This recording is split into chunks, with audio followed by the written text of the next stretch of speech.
Labirinto do Fauno. Pra gente começar a falar dessa história incrível, vamos começar pelos dois autores, que são Cornélio Del Funke e Guilherme Del Toro. Se eu não me engano, eu pronunciei o nome dos dois certos. Para começar, Guilherme Del Toro, um cineasta visionário, que ao produzir e escrever todo o roteiro, se eu não me engano, ele escreveu todo o roteiro de O Labirinto do Fauno, que é aí em 2006, é bem antiguinho. Nisso, após ele ter produzido, ou seja, ele realmente fez uma obra fantástica, misturando uma realidade com fantasia. O cara é profissional do que faz, literalmente, né? É o que o cara faz. Enfim, Cornélia Del Funke. O que acontece? Ela é especialista em literatura infanto-juvenil. Então eu suponho que após ela observar o Labirinto do Fauno, do filme, ela entrou em contato com o Guilherme Del Toro para produzir um livro, que provavelmente deve ter sido uma das melhores ideias que ambos iam ter. Então, vamos para o contexto do livro. A Guerra Civil Espanhola. O livro se passa em 1944, muito antigo, quase um século para trás, 50 anos, por aí. Mas enfim, o que acontece? Nessa Guerra Civil Espanhola tem uma atmosfera de opressão, que nossa Ofélia, protagonista, apesar de demonstrar um pouco de coragem em realizar 3 missões que o Fauno propôs a ela, o que acontece? Dá uma atmosfera de repressão. Porque Capitão Vidal, o capitão dos soldados espanhóis lá que estão no meio dessa guerra, ele se torna um novo padrasto da Ofélia. Então parece que tudo que ela faz ele está sempre vigiando. Ele é impiedoso, ele é um monstro basicamente. Enfim, esse é basicamente o contexto de onde se passa o livro. Agora, vamos para os personagens. Temos Ofélia, uma pequena criança que, apesar de mostrar uma inocência, mostra coragem em realizar as atividades propostas pelo Fauno. E bom, já falando nele, vamos comentar sobre ele. Fauno, uma criatura humanoide enorme, mistura de cabra, gato, não sei lá mais o que deve ter naquele bicho, é realmente bizarro. Mas o que pega? Ele propõe a Ofélia 3 tarefas. O que acontece? Ofélia, ele diz a ela: tem uma marca de lua minguante no seu ombro. Isso prova que você é filha do rei do submundo. Não, submundo não, submundo não. O reino subterrâneo. Subterrâneo. Subterrâneo. Daí, nisso, a Ofélia puxa a manga assim e vê que realmente tem essa marca. Então, ela pensa: esse Fauno deve estar falando a verdade. Não sei o que ela pensou. Mas enfim, com isso, o Fauno propõe 3 tarefas a ela. E com essas 3 tarefas ela vai provar ser digna de voltar ao reino subterrâneo. Enfim, ele traz um ar de mistério. Talvez uma mentira misturada com verdade, porque tem certas partes no livro onde você não sabe se é mentira ou verdade o que ele está falando.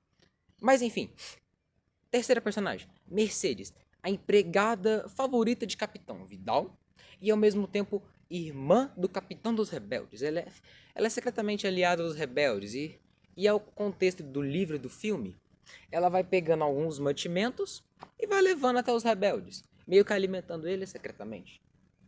Bom, com tudo isso ela mostra ali uma coragem gigante, talvez a segunda personagem mais corajosa, porque em primeiro vem a Félin ter uma coragem imensa ao realizar as atividades que o Fauno deu a ela. Mas enfim, Mercedes sempre vive com medo, tanto no livro, no filme, são poucas os trechos, né, que mostram que ela demonstra uma coragem de enfrentar de frente o Capitão Vidal. Mas sim, agora o personagem mais misterioso da obra, o Fauno. O que pega? Se eu não me engano, eu já falei dele. Ah, sim, já falei. Agora vamos pro Capitão Vidal.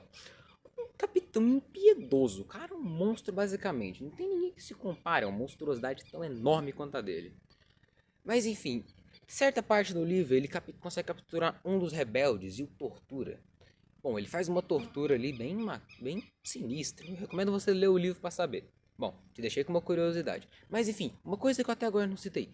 Cornélia Del Funke é praticamente uma mestra do efeito catártico. Porque em certos momentos do livro você sente raiva de um personagem, sente tristeza pela morte de outro. Pequeno spoiler, alguém morre. Mas enfim, isso, efeito catártico, é ótimo. Tanto que livros que causam efeitos nos leitores são praticamente tops. São, bom, são esplêndidos. Esplêndidos. Porque quando o livro causa um impacto no leitor, quer dizer que ele é tão emocionante, mas tão emocionante, que causa um efeito Tipo, um objeto não vivo causa efeito em algo vivo. É basicamente nesse rumo. Seguindo nessa lógica, agora a gente vai para a história do livro. Vou resumir bem resumidamente. Tá. Ofélia chega ao moinho. É um moinho. É uma pequena casa onde Ofélia, sua mãe e o Capitão Vidal se instalam e moram por ali. Então, nisso Ofélia descobre o labirinto. Ao entrar, viraram algumas esquinas ali do labirinto, direita, esquerda, frente, trás, tudo mais, ela acaba encontrando um poço. Descendo lá embaixo, ela encontra o Fauno. O Fauno revela tudo isso sobre a lua minguante e tudo mais. E ele fala: eu vou lhe dar 3 tarefas. Com essas 3 tarefas, ela consegue fazer todas. A última, ela precisa de uma gota de sangue de inocente para abrir o portal do fundo do poço para que ela possa voltar para o reino subterrâneo. O que pega? Ela acaba dando o irmão dela, recém-nascido, pro Fauno. Mas ela não dá o irmão literalmente. O Fauno pede que ela traga o irmão. Nesse rumo, o irmão já tinha nascido e a mãe, infelizmente, tinha vindo a falecer.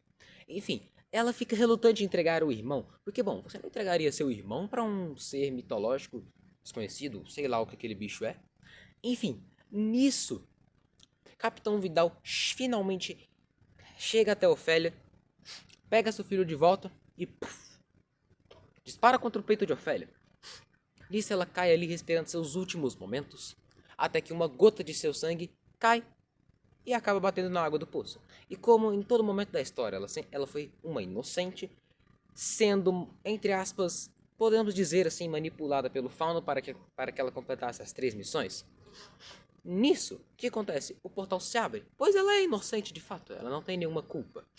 O portal se abre, ela consegue, né, voltar para seu reino.